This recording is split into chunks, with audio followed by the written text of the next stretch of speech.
नमस्कार। आज हम बात करेंगे कि ये साल आपके लिए कैसा जाएगा।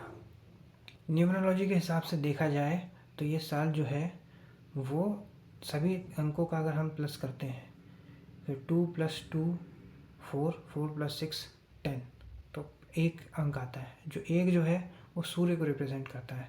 तो यहाँ पे एनर्जी बहुत हाई रहेगी। आपको जो है काम करते रहना है। अगर आपके कोई गलत कर्म हैं तो वो भी आपके फलीभूत होने लग जाएंगे। अगर आपके अच्छे कर्म रहेंगे तो हो सकता है कि मान सम्मान में वृद्धि हो।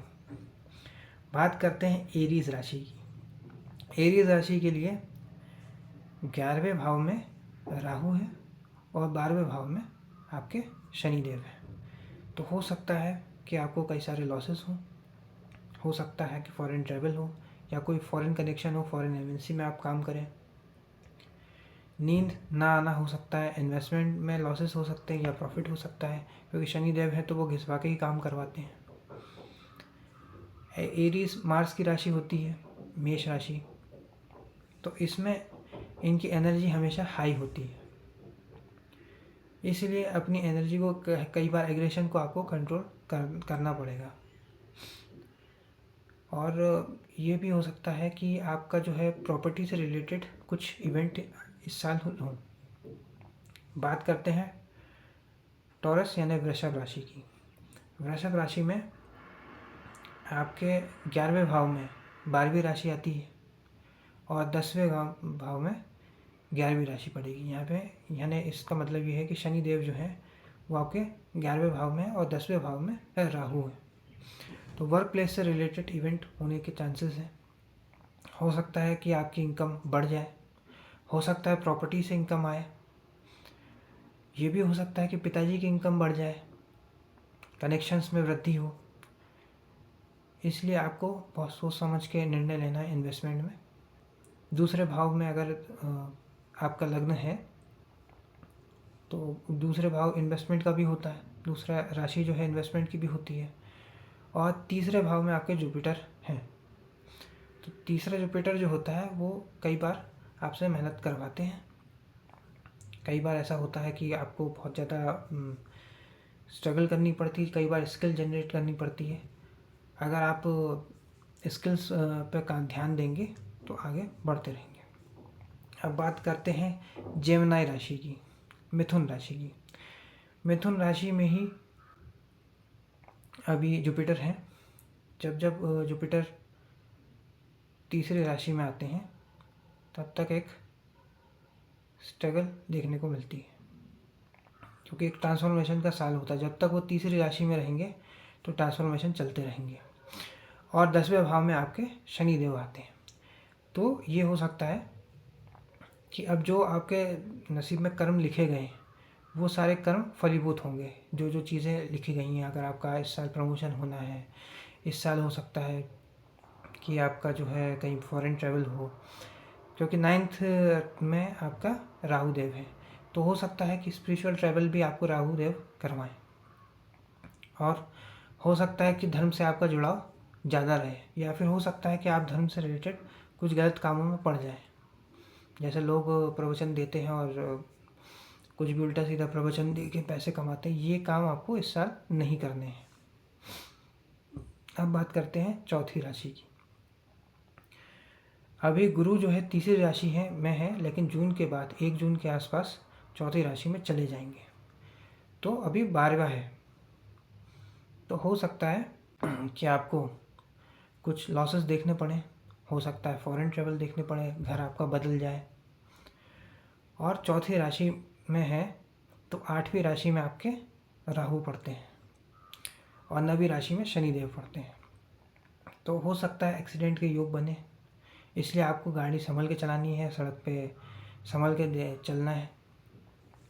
ये भी हो सकता है कि आपसे जलने वाले लोग बहुत ज़्यादा हों, तो वो भी प्रॉब्लम क्रिएट कर सकते हैं।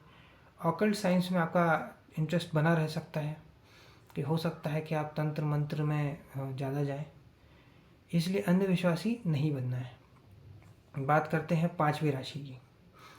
5वीं राशि अगर आपकी है लियो, सिंह राशि, तो आपके 7वें घर में पड़ेगी 11वीं राशि यानी राहु।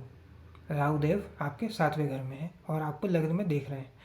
तो हेल्थ चैलेंजेस भी हो सकते हैं। ये भी हो सकता है कि आपकी पत्नी के साथ लड़ाई झगड़े हों, वो ज़्यादा ज़िद्दी हो जाए, पद प्राप्ति में थोड़ी आसानी हो, या हो सकता है पद प्राप्ति काम आप करें दूसरे का फ़ायदा हो जाए। इसलिए आपको थोड़ा सा संभल के रहना है वर्क प्लेस पे। और 8वें घर में शनिदेव हैं, तो हो सकता है ज़मीन से जुड़े हुए कुछ चीज़ें से आपका कोई फ़ायदा हो, या फिर ये हो सकता है कि इनहेरिटेंस आपको मिले, कुछ पैतृक प्रॉपर्टी जो है आपको मिल जाए। अब बात करते हैं 6वीं राशि की, यानी कन्या राशि की, वर्गो राशि में आपके जो राहु देव रहेंगे वो 6वें घर में होंगे, शनिदेव पड़ेंगे 7वें घर में, क्योंकि 12वीं राशि पड़ेगी 7वें घर में। तो हो सकता है रोग रिपु ऋण से आपको चुनौतियों का सामना करना पड़े, बीमारियां हो सकती हैं आपको, और दूसरी प्रॉब्लम्स भी हो सकती है, एनिमीज़ बढ़ सकते हैं। तो इसलिए वर्क प्लेस पे कोई आपके जीवन में ऐसा व्यक्ति आए जो आगे आपके साथ कोई ना कोई बड़ा कांड कर दे, इसलिए आपको संभल के रहना है। 7वें घर में आपके शनिदेव हैं, तो आपको काम भी करवाएंगे, घिसवाएंगे भी, और फिर उसके बाद आपको कुछ देंगे। इसलिए आपको मेहनत करते रहना है, क्योंकि पद प्राप्ति जो है या बिज़नेस में जो है, आपको बिज़नेस में बहुत सोच समझ के आपको पार्टनरशिप करनी होगी, अन्यथा कुछ गलत हो सकता है। अब बात करते हैं लिब्रा की, तुला राशि। तुला राशि में तो आपके जो राहु देव हैं वो 5वें घर में हैं, और जो शनि देव पढ़ते हैं वो 6वें घर में पढ़ेंगे। तो हो सकता है कि बच्चों से रिलेटेड कुछ प्रॉब्लम्स हो सकता है कि आपकी बुद्धि जो है आपको गलत राह पे लेके जाए, एडिक्शन दे सकती है, समस्या हो सकती है। इसलिए आपको बहुत सोच समझ के यहाँ पे निर्णय लेना है, क्योंकि 5वां भाव जो होता है बुद्धि विद्या संतान का होता है। आपको लगातार चीज़ें सीखते रहना है, आपको प्रयत्न करते रहना है। हो सकता है कि आपके भी एनिमीज़ आएँ, लेकिन अगर आपके स्किल्स है तो आप वर्क प्लेस पे एनिमीज़ को हैंडल कर पाएंगे, क्योंकि शनिदेव 6वें घर में है, तो वो हैंडल करवा देंगे। अब बात करते हैं स्कॉर्पियो की, वृश्चिक राशि की। तो ये लोग ज़्यादातर बहुत ज़्यादा सीक्रेटिव रहते हैं और बहुत ज़्यादा ट्रांसफॉर्मेटिव रहते हैं। जैसे कबाड़ी वाला होता है, वो ट्रांसफॉर्म करता है चीज़ों को। आपको एआई सीखते रहना है, आपको जो है नई नई चीज़ें सीखते रहना है जो ट्रांसफॉर्मेशन में आपको और सहायता करे। जैसे डॉक्टर होता है, प्लास्टिक सर्जरी करता है, तो वो ट्रांसफॉर्म करता है।